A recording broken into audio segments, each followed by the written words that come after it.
बहुत सारे श्रोता बैठे थे, गिने चुने लोग कथा सुनने आते थे। आज की कथा जैसे विश्राम हुई, सब लोग उठ करके जाने लगे, लेकिन एक तो श्यामल दास नहीं उठा और एक पीछे एक व्यक्ति नया नया बैठा था, वो भी नहीं उठा। नरसिंह मेहता बोले, मैं अपने श्रोताओं को जानता हूं, पर ये मैंने पहली बार देखा, कौन हो भैया? तब उन्होंने हाथ जोड़ करके कहा, बोले मैं बड़नगर से आया हूं, मेरा नाम दीक्षित है। मैं बड़नगर के बहुत बड़े एक उद्योगपति ब्राह्मण हैं, मदन राय मेहता, मैं उनका कुल पुरोहित हूं। मैं उनका कुल पुरोहित हूं। बहुत ध्यान से सुनिए, सब लोग इधर देख के सुनिएगा कथा। तो दीक्षित जी यहां क्यों बैठे थे कथा में? दीक्षित जी को उनके यजमान यानी कि मदन राय मेहता ने कहा था कि आप मेरे बेटे के लिए, मेरी बेटी के लिए सुयोग वर ढूंढ के लाओ।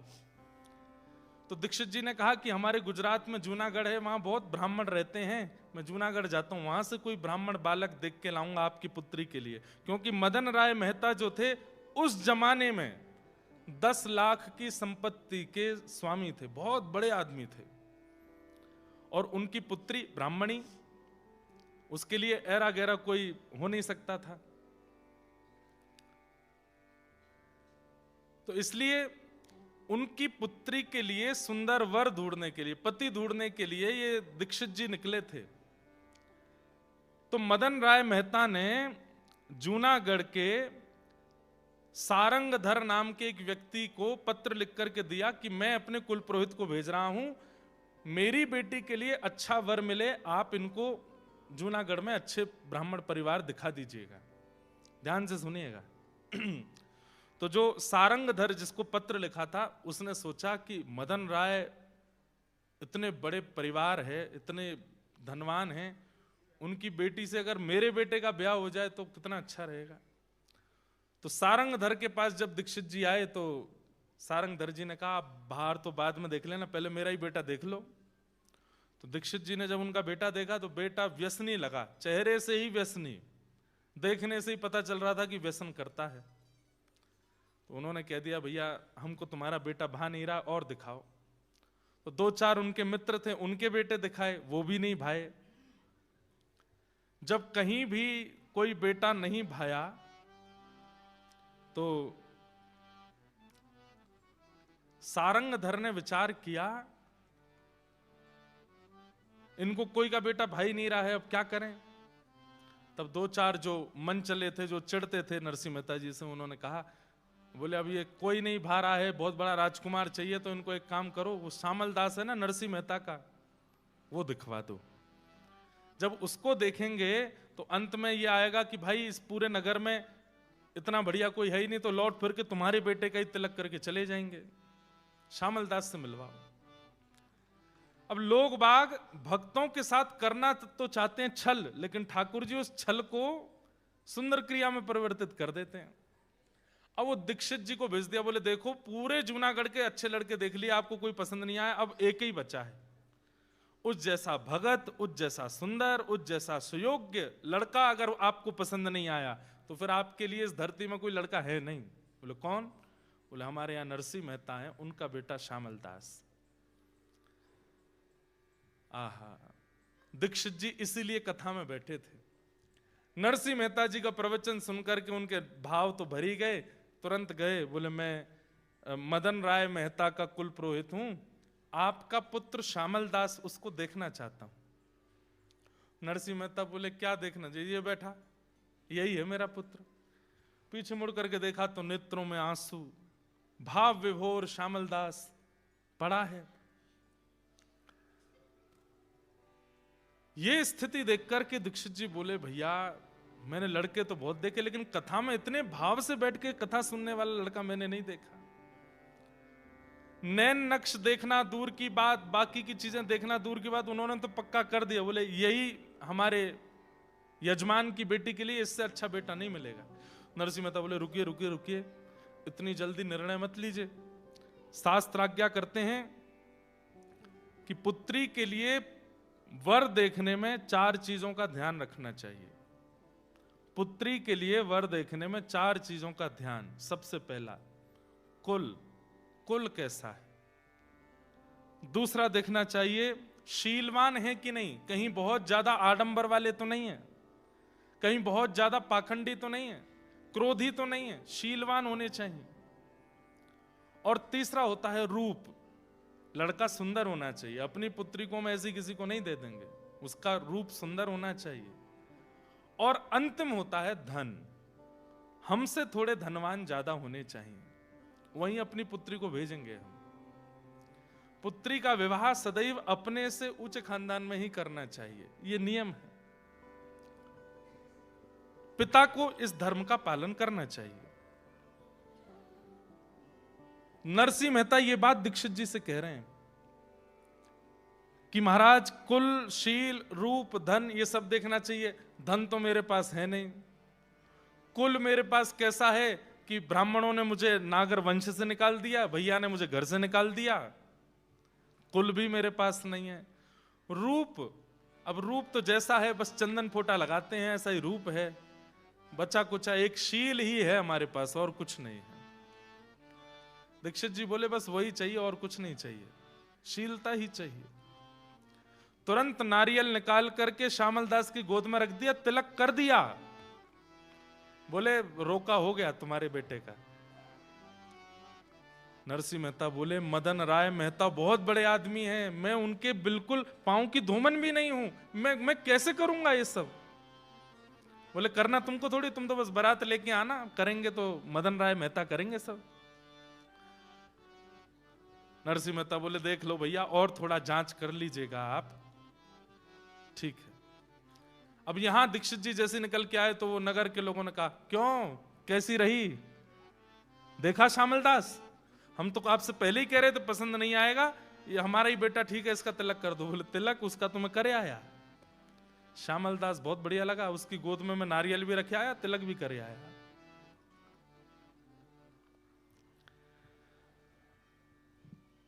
सब नरसिंह मेहता से चिढ़ने वाले सोचने लगे हम करना तो कुछ और चाहते हैं, हो कुछ और कैसे जाता है।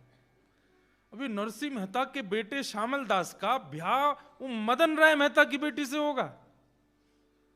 सब लोग बोले अरे मदन राय की बेटी से, अरे नरसिंह बारात भी नहीं लेके जा पाएगा ऐसी, अरे कितना बड़ा आदमी है वो, उसको जब पता चलेगी नरसिंह कैसा आदमी है तो क्या वो कहां अपनी बेटी का ब्याह करेगा।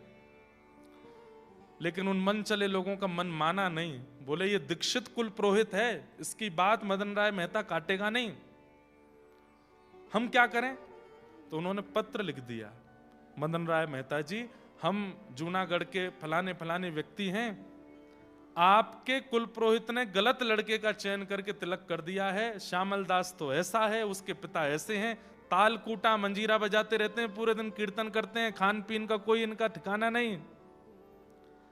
आपकी कुल की बेटी ऐसे घर में आवेगी, हम तो जूनागढ़ के निवासी हैं, हमारे यहां के सबसे नीचे घर में आपकी बेटी आवे, ये हमसे देखा नहीं जाएगा। और पता नहीं कैसे वो पत्र दीक्षित जी से पहले पहुंच गया मदन राय मेहता के पास। सुनिएगा सब लोग। अब उसने जैसी पत्र खोल करके देखा तो जूनागढ़ से पत्र आया है, नरसिंह मेहता का पूरा बायोडाटा था उसमें, खाने को कुछ नहीं है, परिवार ने घर से निकाल दिया, नागर ब्राह्मणों ने भी निकाल दिया, घुंघरू पहन करके घूमता है, ताल कूटता रहता है, ऐसे का बेटा श्यामल दास कुछ करता धरता है नहीं, उससे अपनी बेटी का ब्याह कर रहे हो।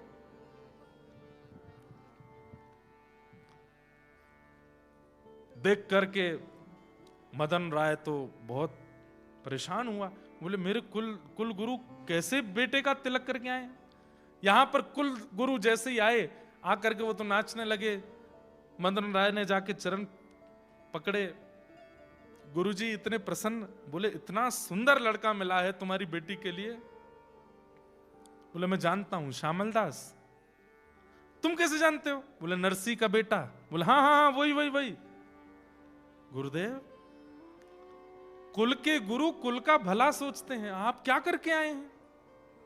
वो नरसिंह के यहां पर भोजन करने को अन्न नहीं होता, वो पूरे दिन ताल कूटता रहता है। आप जानते हैं कि मेरा कुल कैसा, परिवार कैसा, संपत्ति कितनी, और फिर भी आप ऐसे के बेटे से मेरी बेटी का ब्याह निश्चित करके आए। मैं मरते मर जाऊंगा लेकिन अपनी बेटी को श्यामल दास से ब्याह नहीं कराऊंगा। कुल पुरोहित बोले तुम्हें कैसे पता कि ये सब स्थिति है? बोले देखो पत्र आया है। बोले तुम वो नहीं देख पाए जो मैं देख करके आया हूं। अरे दूसरों के घरों में जाते हैं तो संपत्ति दिखाई देती है, दूसरों के घरों में जाते हैं तो व्यवस्थाएं दिखाई देते हैं। नरसी के घर में जाकर के तो वृंदावन का अनुभव हो रहा था, नरसी के घर में जाके द्वारिका का अनुभव हो रहा था। नरसी के घर में जाके ऐसा नहीं लगता कि यहां लोग रहते हैं, ऐसा लगता था कि यहां परमात्मा रहता है। तुम्हारी बेटी, तुम भले ही बहुत धनवान हो, नरसी इतना धनवान नहीं है, लेकिन तुम्हारी बेटी उस घर में बहुत प्रसन्न रहेगी और मैं तुम्हारा कुल गुरु हूं, मुझ पर थोड़ा तो विश्वास करो। अरे कल को मेरी बेटी को अगर दुख लगा तो आप जाएंगे उसको संभालने के लिए? मैं बस आपसे एक ही प्रार्थना कहता हूं, गुरुजी आज तक आपकी बात नहीं काटी, लेकिन उससे अपनी बेटी का ब्याह नहीं करूंगा। यहां दीक्षित जी ने भी हट कर ली, बोले कि मैं टीका वापस लेकर के नहीं आऊंगा, मैं संबंध तोड़ के नहीं आऊंगा। तुम चाहो तो मेरा अंगूठा काट दो जिससे मैं तिलक करके आया हूं, लेकिन ब्याह मैं पक्का करके आया हूं। अब मेरे प्राण चले जाएं तो तुम अपनी बेटी का ब्याह कहीं और कर देना, लेकिन मेरे जीते जी तो ब्याह वहीं होगा। पत्नी निकल के आई, मदन राय मेहता जी की आकर के बोली आप क्यों गुरुदेव से इतना हट कर रहे हैं? अरे देखो देवी, मैं कहां मुंह दिखाऊंगा, कल को पता चलेगा मेरी बेटी का कहां ब्याह हुआ, लोग क्या बात बनाएंगे। लोग गुरुदेव कह रहे हैं सब ठीक होगा, हम पे इतनी संपत्ति है, हम इतने धनवान धनी मानी लोग हैं, कुछ धन संपत्ति हम भेज देंगे उनके यहां, वो व्यवस्था कर देंगे। अब गुरुजी करे आए हैं तो वहीं होने दो ब्याह। मदन राय मेहता ने बात मान तो ली, लेकिन रातों की नींद उड़ गई। कुछ घर के लोगों से उसने सलाह मशवरा की और कुछ घर के लोगों को एकांत में ले जाकर के बताया। बोले मेरी बेटी का ब्याह ऐसे ऐसे हो रहा है, वो देखने में तो सुंदर है लेकिन घर परिवार ऐसा है, मैं क्या करूं? बोले आप एक काम करो, नरसी मेहता जी को सीधे पत्र भेजो और पत्र में इतनी व्यवस्थाएं लिख दो, इतनी व्यवस्थाएं लिख दो कि हमको ऐसी बारात चाहिए, ऐसी बारात होनी चाहिए, ऐसी घोड़ी होनी चाहिए, बारात में आने वाले लोगों की पोशाक ऐसी होनी चाहिए, पाग ऐसी होनी चाहिए। इतनी व्यवस्थाएं लिख दो कि देख करके नरसी मेहता अपने आप ही संबंध तोड़ देंगे। बोला हाँ ये बात सही कह रहे हो।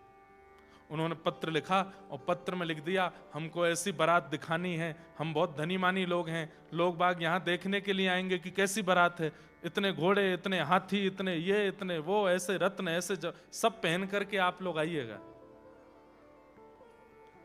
और पत्र फोल्ड करके उसके ऊपर जय श्री कृष्ण लिख के भेज दिया। नरसी मेहता जी के पास पत्र पहुंचा। जैसे ही पत्र पहुंचा, नरसी मेहता जी ने देखा पत्र के ऊपर क्या लिखा है, जय श्री कृष्ण। तुरंत देखकर अरे अरे तो ठाकुर जी का पत्र, दूसरे का पत्र पढ़ना नहीं चाहिए। मैं दूसरे का पत्र नहीं पढ़ता। जय जय आपका पत्र आया, आप पढ़ो। पत्र जाके वो अनओपन्ड पत्र, वो फोल्डेड पत्र ही धर दिया, देखा ही नहीं। खड़े खड़े ठाकुर जी के नरसी देख तो ले, घोड़े कितने हैं, ये हाथी कहां से आएंगे इतने।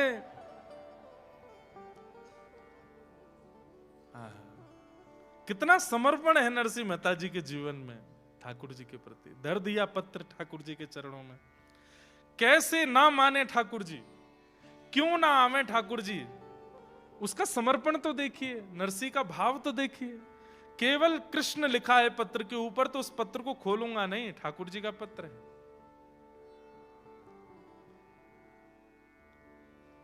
नरसी मेहता जी की पत्नी को ठाकुर जी ने स्वप्न दिया और स्वप्न में ठाकुर जी ने संकेत किया कि मेरे चरणों में एक पत्र रखा, उसको खोल के पढ़ लो। जैसे ही पत्नी ने खोल करके देखा और उसके लिखी हुई सब बातें देखी, वो तो उनका तो बीपी हाई हो गया, श्वास चलने लगी। बोले कैसे होगी इतनी व्यवस्था, आपने पढ़ा क्यों नहीं है? कितने दिन हो गए इस पत्र को आए हुए? बोले महीना भर हो गया। बोले इसमें लिखा है अक्षय तृतीया को बारात लेकर के हमको जाना है और अक्षय तृतीया परसों है, 1 महीना से पत्र धरा विराज रहा है, आपने पढ़ा नहीं? देवी उन्होंने ऊपर नरसी क्यों नहीं लिखा, जय श्री कृष्ण लिख के भेजा था, इसलिए मैंने तो ठाकुर जी के चरणों में रखा। अब ठाकुर जी जाने, महीना भर ठाकुर जी ने पत्र रखा है तो ठाकुर जी ने कुछ तो व्यवस्था रखी होगी। मेरा एक ही बेटा है, उसका विवाह होना है, परसों अक्षय तृतीया है, हमें बारात लेकर के निकलना है, घर में मंगल गान गाए जाते हैं, नगर की सब महिलाएं आती हैं, खूब उत्सव मनाए जाते हैं, कैसे होगा ये सब?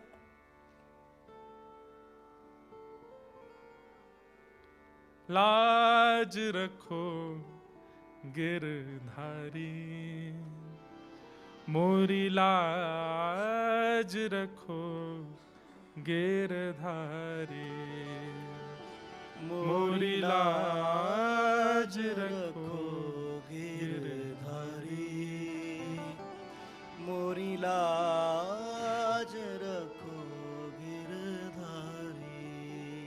जैसी लाज राखी अर्जुन की, जैसी लाज रखी बंधुओं, एक बात बोलूं आपसे, निवेदन करूं, जीवन में कष्ट आवे, ऐसी स्थिति आ जाए कि बस अब लगता है कि अब क्या करें, अब मरने के अलावा हम पे कोई और रास्ता नहीं है। भगवान ना करे ऐसी स्थिति कभी जीवन में आवे।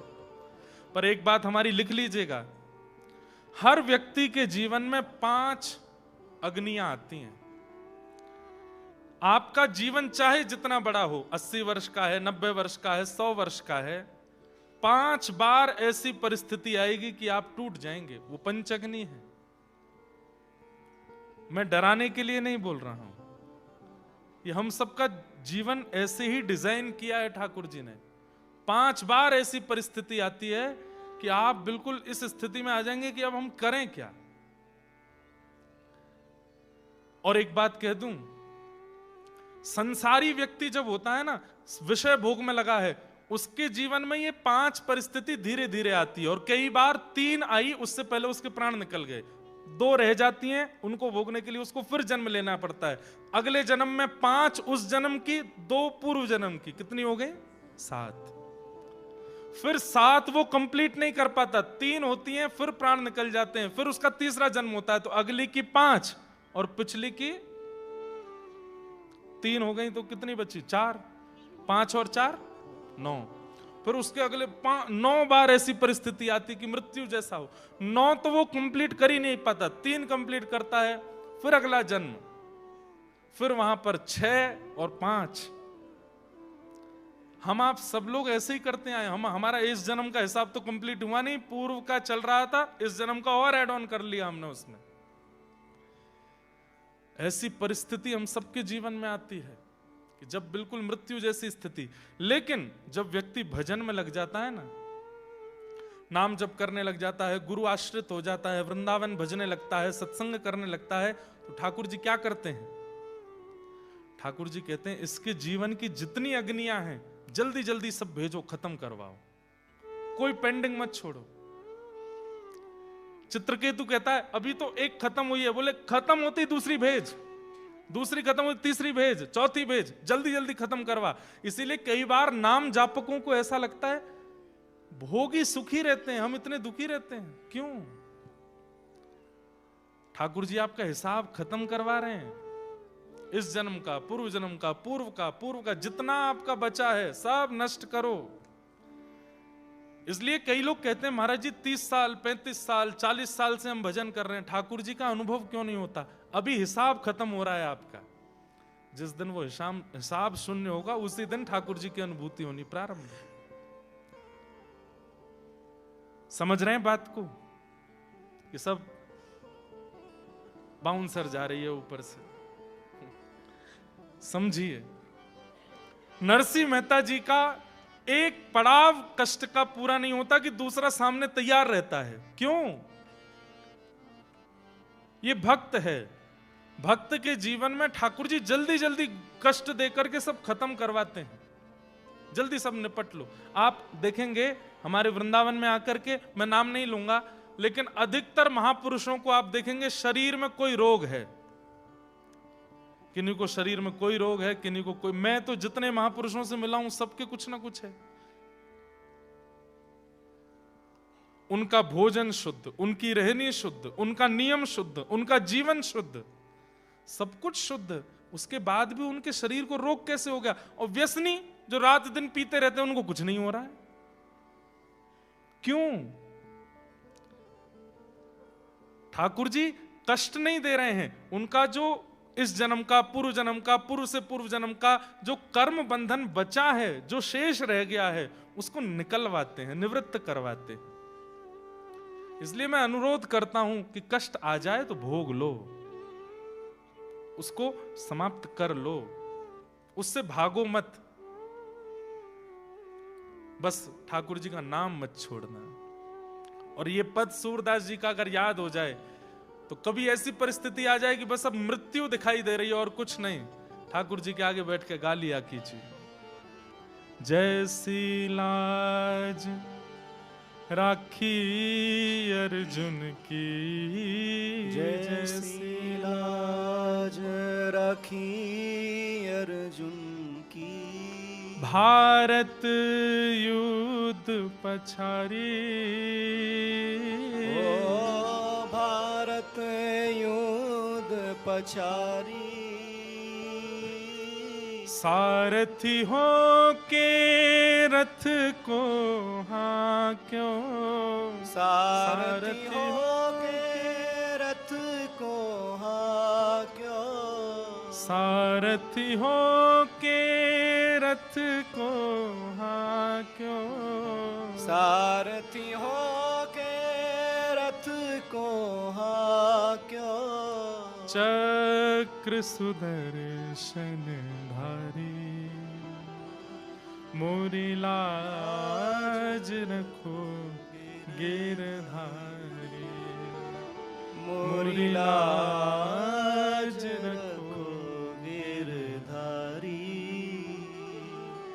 मोरी लाज। सूरदास जी का पद है, मेरे साथ गाइए, जैसी लाज राखी द्रौपदी की, जैसी लाज राखी द्रौपदी की, जैसी लाज राखी द्रौपदी की, जैसी लाज राखी द्रौपदी की, होन ना दीन उघारी, होन ना दीन उघारी, खेचत खेचत दो भुज हाके, खेचत खेचत दो भुज थाके, खेचत खेचत दो भुज थाके, खेचत खेचत दो भुज थाके, दुशासन पचधारी, चीर बढ़ायो मुरारी, मोरी लाज रखो गिरधारी, मोरी लाज रखो गिरधारी। सूरदास की लाज रखो प्रभु, सूरदास की लाज रखो प्रभु, अब को है रखवारी, अब को है रखवारी, राधे। इस पद की एक बहुत विशेष बात है, शुरुआत से लेकर के अंतिम प्रथम पंक्ति तक सूरदास जी ठाकुर जी से प्रार्थना कर रहे हैं, लेकिन इतने में भी ठाकुर जी ने जब नहीं सुना तो अंतिम पंक्ति में सूरदास जी ने ठाकुर जी से बोलना बंद कर दिया और क्या गाने लगे, राधे राधे सुमिरो प्यारे राधे राधे सुमिरो प्यारे श्री हरिदास दुलारी मैं शरण पड़ो हूँ तुम्हारी मोरी लाज रखो गिरधारी मोरी लाज रखो गिरधारी।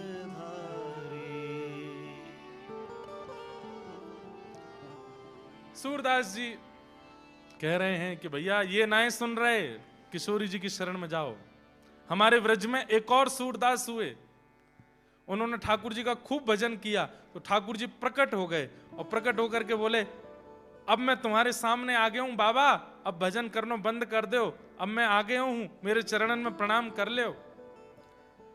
तो सूरदास जी बोले आप अकेले क्यों आए हो, किशोरी जी को संग लेकर के क्यों नहीं आए? ठाकुर जी बोले तुम तो अंधे हो, तुमको कैसे पता कि मेरे साथ किशोरी जी नहीं आई? बोले मैं अभी तक भी अंधा ही हूं, इसलिए यह प्रमाण होता है कि अकेले आप आए हो। किशोरी जी आई होती तो आते ही आंख दे दी होती उन्होंने। किशोरी जी इतनी देर अंधा नहीं रहने देती मुझे। तो ठाकुर जी बोले अच्छा, तो फिर लगी शर्त, अभी किशोरी जी को बुलाऊं, अगर उनने आकर के बिना पूछे आंख नहीं दी तो बाबा तू हार जाएगा, फिर जो कहूंगा सो करना पड़ेगा। सूरदास जो थे वो बोले तो लगी शर्त ठाकुर जी किशोरी जी को बुलाओ, और उनने आते ही बिना बात किए बिना कछु पूछे यदि नेत्र दे दिए और आप हार गए तो आपको भी मेरी बात माननी पड़ेगी। बोले कहा जीवन भर मेरे नेत्रन के आगे रहना पड़ेगा। ठाकुर जी बोले ठीक है, शर्त लगी। तुरंत किशोरी जी को आह्वान की हो, राधे राधे करुणामयी कृष्ण प्यारी मेरी सुधली जो श्री वृषभानु दुलारी मेरी सुधली जो श्री वृषभानु। इतने में ही तप्त कांचन गौरांगी श्री राधे वृंदावनेश्वरी प्रकट हो गई, और जैसे ही किशोरी जी प्रकट हुई, प्रकट होकर के नेत्र खोल करके देखा श्याम सुंदर खड़े हैं और बगल में एक बाबा है जिसके नेत्रों में पुतली नहीं है, मतलब अंधा है। ठाकुर जी बोले और श्यामाजू आप कहां ते आई हो इतना विलंब लगाए के? किशोर जी बोली बाद में बात करेंगे। बाबा के नेत्रों पे हाथ फेर करके तुरंत नेत्र प्रदान किए, और नेत्र मिलते ही जैसे ही बाबा के नेत्र प्रकट हुए, किशोरी जी बोली अब बताओ क्या कह रहे थे? बोले क्या कह रहे थे, क्या कह रहे थे? हार गए हो मैं? अरे करुणामयी किशोरी जी, इतनी ज्यादा करुणा काय को है आप में? अरे पूछ तो लो बाबा को नाम कहा है, पूछ तो लो काय को हमें बुलाए रहे हो है, क्यों मैं यहाँ खड़ा हूं, क्यों यहाँ आप आई हो? आपने बिना कछु पूछे विचारे सीधे वाके नेत्र प्रदान कर दिए। किशोरी जी बोली मुंह पे दूसरे को कष्ट देखो ना जावे, ऐसी हमारी प्रिया जी। आहा। जैसे ही नरसिंह मेहता ने ठाकुर जी से कहा कि नाथ अब मुझे चिंता नहीं है कि मेरे पुत्र की बारात कैसी हो, लेकिन इतना कुछ लिख करके भेजा है, किसी और की मान की बात है, मेरे मान की बात नहीं है। वंशीधर मेहता जिसकी पुत्री से मेरी मदन राय मेहता जिसकी पुत्री से मेरे बेटे का ब्याह, उसकी मान की बात है। नाथ मुंह पे तो कोई व्यवस्था है नहीं, मैं तो घोड़ी लाने की लायक भी नहीं हूं, आप ही आकर के कोई व्यवस्था करो। इतने में ही ठाकुर जी रुक्मणी जी से बोले रुक्मणी जी आप द्वारिका की रक्षा करो, मैं जाऊं। रुक्मणी जी बोली ये क्या लगा रखा है आपने, रोज रोज ये नरसिंह मेहता के पास चले जाते हो, कभी सांवरिया सेठ बन के चले जाते हो, कभी नरसिंह मेहता बन के उसके पिताजी का श्राद्ध करने चले जाते हो, कभी कुछ रूप में कभी कुछ रूप में। ठाकुर जी बोले भक्त बुलाएंगे तो जाना। बोले मैं इसलिए नहीं कह रही हूं कि आप जाओ मत, अकेले क्यों जाते हो, हमको भी ले चलो, हम भी चलेंगे, हम भी न नरसिंह मेहता। अरे अरे वाह वाह रुक्मणी जी आपने तो मेरे मन की बात की, चलो। बोले करना क्या है? बोले यजमान बन के जाएंगे। नरसिंह मेहता जी का कहीं प्रवचन सुना था, तब से नरसिंह मेहता जी के शिष्य हो गए हैं। ऐसी भावना से मैं और आप जाएंगे और जाकर के नरसिंह मेहता जी के पुत्र की बारात सुंदर करेंगे। यहाँ रुक्मणी जी और ठाकुर जी संपूर्ण द्वारिका के लोगों को जगाया, सबसे कहा महंगे वाले वस्त्र पहन करके आओ, गले में हार पहन के आओ, अपने घर में जितने घोड़े हैं, हाथी हैं, सबको लेकर के चलो। बोले कहाँ जाना है? बोले हमारे एक परम मित्र हैं, वहां द्वारिका में सबको बता दिया, हमारे मित्र हैं, उनके बेटे की बारात सजाने जाना है। और महाराज द्वारिका के समस्त यदुवंशी, लाखों की तादाद में घोड़े, लाखों की तादाद में हाथी और सुंदर, सब लोग अपने अपने आभूषण पहन करके बच्चों को किसी को नहीं पता किसकी बारात में जा रहे हैं, सब सज के जा रहे हैं। ठाकुर जी ने कहा है जाना है। और तभी महाराज जूनागढ़ में हल्ला होने लगा, अरे कौन आ रहे हैं, कौन आ रहे हैं? अरे ऐसे हाथी, ऐसे घोड़े, ऐसी सुंदर चाल, ऐसी सुंदर बात। सबने कही भैया कौन है? अरे बोले ऐसा बता रहे हैं नरसिंह मेहता के कोई यजमान हैं। आहा, नरसिंह मेहता जी तुरंत भवन से निकल करके आए, आकर के देखी तो लोग बागों को देख करके ऐसा लग रहा था मानो जैसे गंधर्व आ गए, देवी देवता आ गए हों। लेकिन जैसे एक श्वेत हाथी के ऊपर सुंदर एक सिंहासन था, उस पर बैठे हुए श्याम वर्ण के ठाकुर जी, गौर वर्णा श्री रुक्मणी जी, जैसे ही उनको देखा है नरसिंह मेहता तो पहचान गए, कोई यजमान वजमान नहीं है, ये तो साक्षात सांवरिया सेठ आए हैं हमारे। सांवरियो है सेठ, सांवरियो है सेठ, मारी राधा जी सेठानी है। सांवरियो है सेठ, सांवरियो है सेठ, मारी राधा जी सेठानी है। सांवरियो है सेठ, सांवरियो है सेठ, मारी राधा जी सेठानी है। ये सारी दुनिया जाने है। सांवरियो है सेठ, सांवरियो है सेठ, मारी राधा जी सेठानी है। सांवरियो है सेठ। बोलो द्वारिकाधीश की, करताल बजा के गाओ।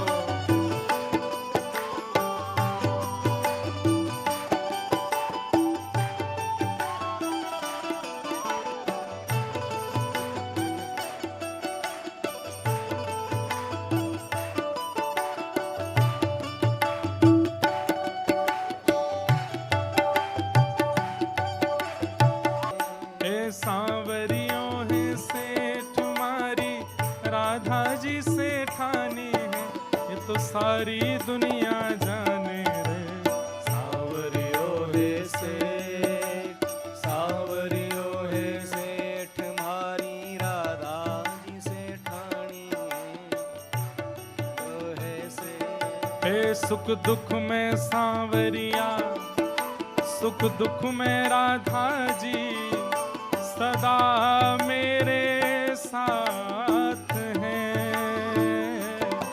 सुख दुख में सांवरिया, सुख दुख में सांवरियो है सेठ, मारी राधा जी सेठानी है। सारी दुनिया जानी रे। सांवरियो है सेठ, सांवरियो है सेठ, मारी राधा जी सेठानी है। सांवरियो है सेठ, सांवरियो है से, सांवरियो है सेठ। हाँ सांवरियो है से, सांवरियो है सेठ। एक सुंदर हाथी के ऊपर सुंदर एक पालकी में बैठ करके सेठ बन करके ठाकुर जी आए, सेठानी बन करके रुक्मणी जी आई। आकर के सीधे नरसिंह मेहता तो नेत्रों से आंसू, ठाकुर जी इशारा किए, बिल्कुल पता नहीं लगना चाहिए किसी को कि मैं कौन हूं, नाटक में रहो। ठाकुर जी ने आकर के तुरंत चरण पकड़े, जय हो हमारे नरसिंह गुरु जी, कैसे हो आप? नरसिंह मेहता बोले बस सब कृपा है ठाकुर जी की। नरसिंह मेहता जी की पत्नी बोली कौन है? नरसिंह मेहता कुछ बताते, इतने में ठाकुर जी बोल पड़े, अरे गुरु मां प्रणाम। ये नरसिंह जी कथा सुनाने आए थे, मैंने मेरी सेठानी जी ने कथा सुनी और महाराज ऐसे हम तो इनके मुरीद हो गए, क्या बताएं। तब से हमारी सेठानी तो पीछे ही पड़ी, दर्शन करा लाओ, दर्शन करा लाओ, दर्शन करा लाओ। हमको पता चली कि नरसिंह जी के लाला का ब्याह है और ब्याह में बारात जानी है। तो सेठानी जी बोली हम यहाँ खाली बैठे क्या करें, जाएंगे गुरुजी और गुरु माँ का हाथ बटाएंगे और पूरे ब्याह को सजाएंगे। हम तो यहाँ पर सब सेवा के लिए आए हैं, ये पूरा नगर हमारा आया है, आप तो बस आज्ञा करो क्या सेवा करनी है। नरसिंह जी तो महाराज एक कोने में बैठे बैठे रोने लगे। ठाकुर जी बोले रोने से काम नहीं, बेटे का ब्याह है रो रहे हो। ठाकुर जी आप ही संभालो, मैं तो मुझे बस रोन दो, आप क्यों इतनी कृपा करते हो। ठाकुर जी बोले बातचीत सब बाद में करेंगे, तुम जाओ मंदिर में जाके भजन करो, हम कर रहे हैं सब काम। रुक्मणी जी को भेज दिया, तुम घर के भीतर के काम संभालो। और ठाकुर जी स्वयं बाहर महाराज फेंटा कस करके हलवाइयों को बुलाया, भट्टी लगाओ, तैयारी करो, मेवा बनाओ, पकवान बनाओ, सुंदर सुंदर सामग्रियां सिद्ध करो, तैयार करो। यहां रुक्मणी जी भीतर ढोलकी लेकर के बैठ गई, बन्ना बन्नी गीत गाने लगी। नरसिंह मेहता जी के बेटे का ब्याह है। अब तो महाराज जूनागढ़ के लोग जो नरसिंह जी के घर जा भी नहीं रहे थे, वो हाथी घोड़ा देखने के लिए गए और लोगों की शक्ल देख करके, ऐसे राजशाही पोशाक देख करके बाहर से झांक के नरसिंह जी के घर में देख रहे हैं। और जूनागढ़ के लोग नरसिंह जी की पत्नी से कह रहे हैं हम भी आ जाएं भीतर। अरे आओ आओ, क्यों नहीं आओगे। देखते ही देखते पूरा जूनागढ़ पहुंच गया। नरसिंह जी केवल रोए जा रहे हैं, जिन्होंने मुझे कभी अपना नहीं माना आज वो सब मेरे गले में गलवैयां दे रहे हैं, सब मेरे घर में आके कीर्तन कर रहे हैं, सब आकर के इतना उत्साह वर्धन कर रहे हैं।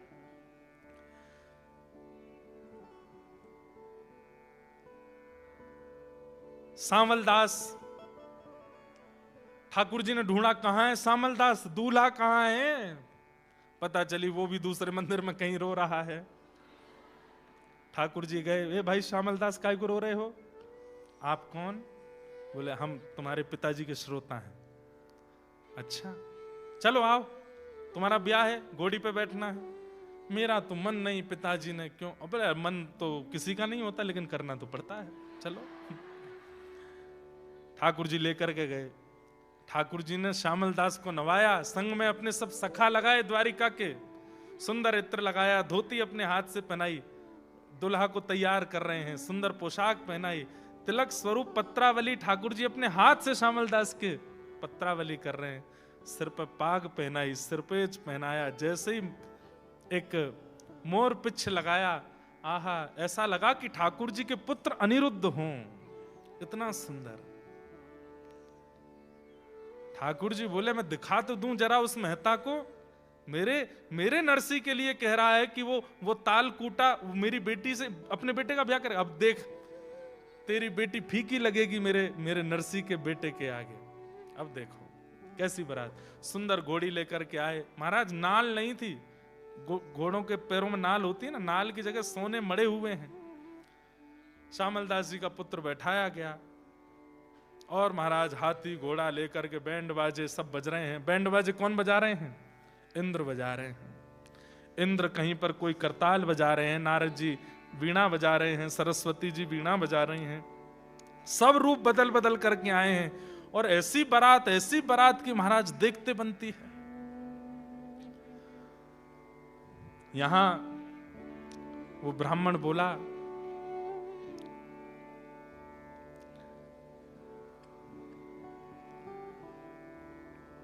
मदन राय मेहता ने अपने कुल पुरोहित जी को बुलाया, दीक्षित जी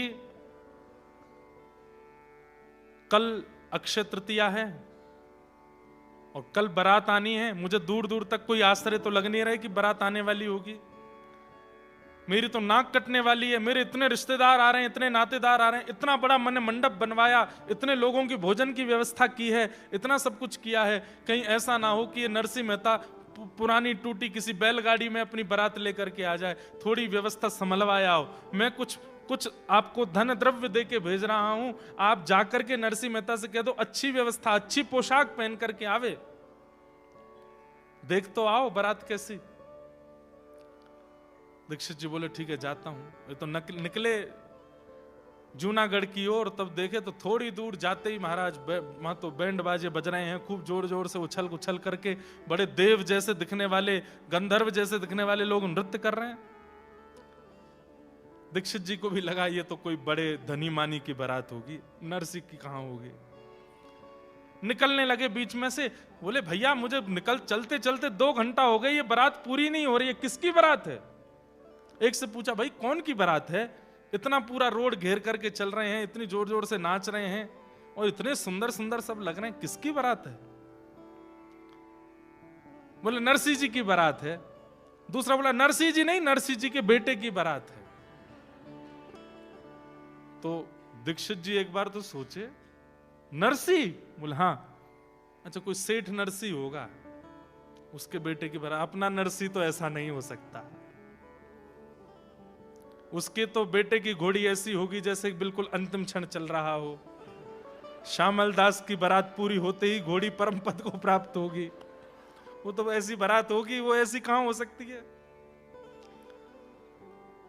कौन नरसिंह है? कहां का नरसिंह? बोले जूनागढ़ के हैं नरसिंह। जूनागढ़ में एक और कोई होगा नरसिंह। बोले पूरा नाम क्या है? बोले नरसिंह मेहता। बोले नरसिंह मेहता? उसके बेटे का नाम श्यामल दास है क्या? बोले हाँ हाँ वही श्यामल दास। बोले वो तालकूटा नरसिंह मेहता? बोले हाँ हाँ वही जो कीर्तन करते हैं। बोले उसके बेटे की बारात है? बोले हाँ जी हम उसी बारात में आए। वो तुम क्या लगते हो उनके बेटे के? बोले ये नहीं पता लगते क्या, हम तो बस आए हैं, हम तो बस आए हैं, हमारे सेठ जी ने हमको आज्ञा की कि चलना है तो हम तो बस आए हैं। दीक्षित जी बोले पहले तो लग रहा था कि वहां की व्यवस्था जाके मैं नरसिंह मेहता को बता दूं कि भाई मां इतनी व्यवस्था है, थोड़े उसके हिसाब से आना। अब लगता है उल्टा करना पड़ेगा, ये व्यवस्था उसको बतानी पड़ेगी। एक पहाड़ी के ऊपर चढ़ के थोड़ी दूर तक तो दीक्षित जी देखते रहे कैसी बारात, और बारात देख करके, घोड़े देख करके, हाथी देख करके, और दूर चले आ रहे नरसिंह मेहता के पुत्र श्यामल दास को देख करके तो दीक्षित जी मोहित हो गए। कितने सुंदर, बिल्कुल ठाकुर जी के पुत्र अनिरुद्ध की तरह लग रहे हैं।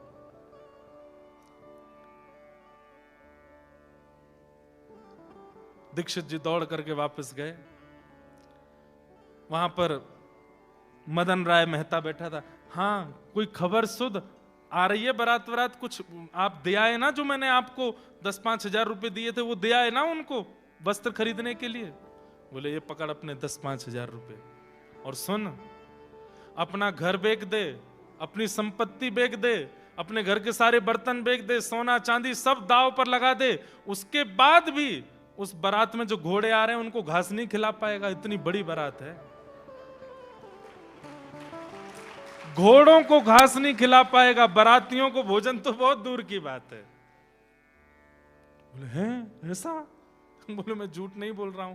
बोलते बोलते नेत्र सजल हो गए। अरे मदन तू बहुत अभिमान करता था, तू बहुत धनवान है, तेरी बेटी ऐसे कुल की, ऐसे कुल की, ऐसी बारात? अरे मुझे तो लगता है कौंडन्यपुर कृष्ण भी ऐसी बारात नहीं लेकर के गए होंगे जैसी बारात नरसिंह मेहता के पुत्र की आ रही है। मुझे दिखाइए, मैं देखना चाहता हूं। बोले यहां से नहीं, ऊपर चल, कहीं पहाड़ी पर चढ़ के देख। पहाड़ी पर जाकर के देखा, दूरबीन लेकर के गए, दूर ऊपर से देखने लगे, बारातियों के आव भाव देख करके, गले के हार देख करके, घोड़े हाथी आदि इन सबको देख करके, और नरसिंह मेहता जी के पुत्र को देख करके वो मदन राय तो चरणों में गिरा दीक्षित जी के। आपने बड़ी कृपा करी जो मेरी पुत्री का यहाँ विवाह नक्की कर दिया, लेकिन अब दूसरी संशय है। बोले क्या? अब मेरी नाक और कट जाएगी। क्यों? अब मैं बारात को खिलाने पिलाने लगी, इनको तो मैं कुछ नहीं कर पाऊंगा, ये तो इतनी बड़ी बारात है, इसको कैसे करें? तो पहले ऐसा होता था कि एक दिन में विवाह नहीं होता था, बारात आकर के रात में जनवासे में रुकती थी।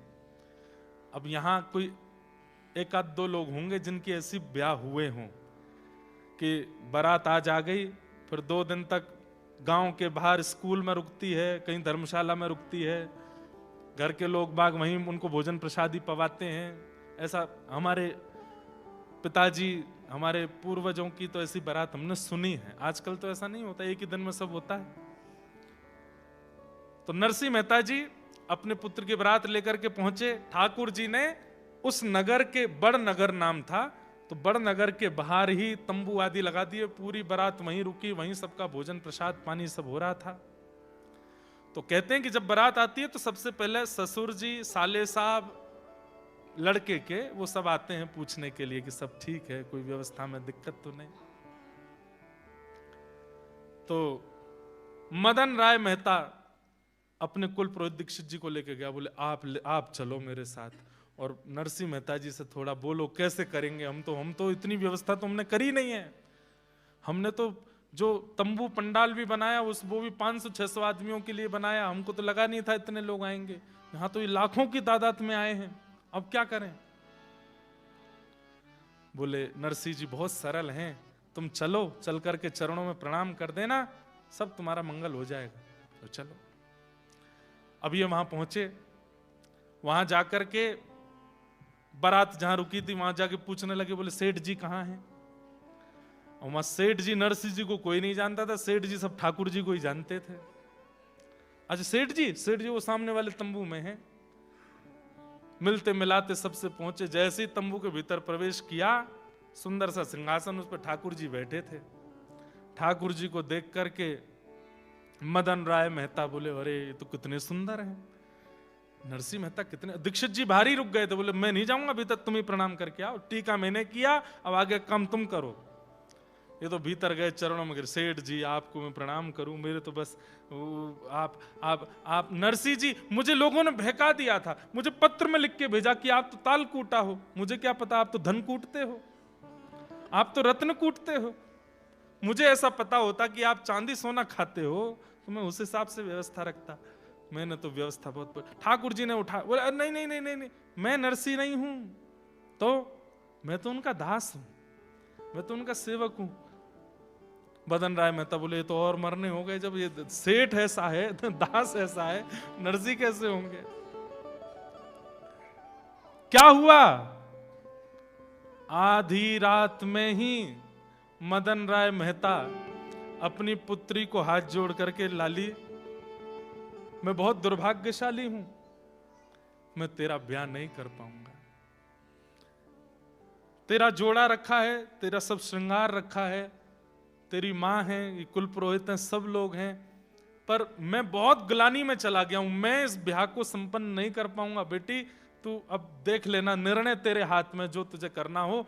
और आधी रात में मदन राय मेहता नगर छोड़ के चले गए। अब यहां कुल पुरोहित जी आए रात में, और उन्होंने आकर के नरसिंह मेहता जी से कहा, बोले कि एक दिक्कत हो गई। बोले अब क्या दिक्कत हो गई। बोले कि लड़की के पिताजी चले गए। बोले कहां। बोले नहीं नहीं नहीं, वहां नहीं गए, नगर छोड़ के चले गए, आपकी व्यवस्था बारात देख करके वो तो घबरा गए, हाथ पांव फूल गए उनके, बोले मैं कुछ नहीं कर पाऊंगा, तो चले गए। नरसिंह मेहता जी बोले अच्छा चलो मैं करता हूं कुछ, अब बारात तो आ गई, अब वापस लौटना तो अच्छा नहीं। नरसिंह मेहता गए ठाकुर जी के पास, और जो सबको पता है कि वो सेठ जी हैं, नरसिंह मेहता को ही पता है कि ये ठाकुर जी। ठाकुर जी बोले कहो नरसिंह क्या बात, सब व्यवस्था तो बढ़िया है ना, बारात वरात सब बढ़िया लगी। वो तो सब बढ़िया है, लेकिन एक दिक्कत और हो गई है। बोले क्या हो गया। बोले जो लड़की के पिताजी हैं उन्होंने हाथ खड़े कर दिए, व्यवस्था नहीं कर पा रहे, वो तो नगर छोड़ छाड़ के चले गए। बोले अब। बोले अब बारात की व्यवस्था करिए, अब ब्याह भी आप ही कराओ, ब्याह की व्यवस्था भी आप ही करो। जब बारात इतनी मैंने तो कहा नहीं था इतनी लेके आना, अब इतने यदुवंशियों को लेकर के आप आए हो तो व्यवस्था ब्याह की भी आप ही करो। ठाकुर जी बोले ये क्या बात हुई, ये तो बहुत भेद हो जाएगा, हम वर पक्ष के अब वधु पक्ष का भी हम ही करेंगे तो ये उचित नहीं लगता। बोले कुछ तो कीजिए। ठाकुर जी बोले हम पे आइडिया है। बोले क्या। तुरंत नेत्र बंद करके बलराम जी को बुलाया, वो दाऊ दादा जल्दी आओ, अकेले नहीं आना, भाभी जी को संग लाना। तुरंत दाऊ दादा आए, वहां से रेवती मैया भी द्वारिका से आई।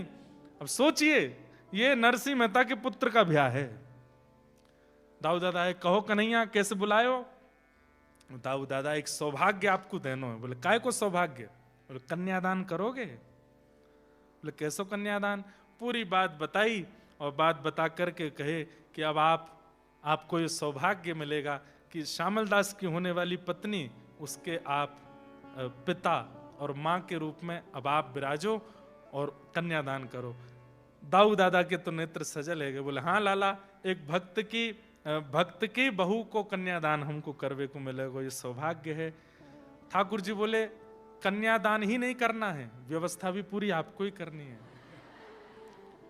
साज श्रृंगार मंडप आदि भी सब आपको ही बनाना है। दाऊ दादा विनोद में बोल के लाला है तो बड़ो चतुर, लड़का वारे लेवे तो वह पक्ष में खुद चलोगे और जहां देनो पड़े वहां हमको खड़ो कर रहे है। ठाकुर जी बोले अच्छी बात है ना, घर ते घर में ही आ जाएगो, एक ही घर में है, खा बुराई है, चलो। और महाराज श्री नरसिंह मेहता जी के पुत्र का विवाह हुआ, जहां वर पक्ष के प्रधान हैं श्री ठाकुर जी और वधु पक्ष के प्रधान हैं श्री बलराम जी महाराज। और श्यामल दास का विवाह ठाकुर जी ने कराया, सब देखते रह गए, देखने वाले उस विवाह को भूल नहीं पाए। ऐसा अद्भुत विवाह ठाकुर जी ने वहां पर सिद्ध कराया। विदाई के समय रुक्मणी आदि वैसे ही रो रही हैं जैसे घर की कन्याएं रोती हैं, घर की माताएं रोती हैं। ऐसा विवाह हुआ। पूरे विवाह में एक एक व्यवस्था ठाकुर जी ने और श्री दाऊ दादा ने संभाली और श्यामल दास का विवाह करके लाए, उसकी बहू को लेकर के जूनागढ़ में विराजमान करके और सब द्वारिका को प्रस्थान कर गए। बोलो भक्त वत्सल भगवान की। और सब नरसिंह मेहता से कहते रह गए, बोलो भैया ऐसो यजमान कहां से लाए हो, इतना बढ़िया यजमान कहां से लाए। नरसिंह मेहता बोले क्या बताएं, ये कौन, मैं अपने मन की कैसे बताऊं कि ये यजमान थे कि ठाकुर जी थे।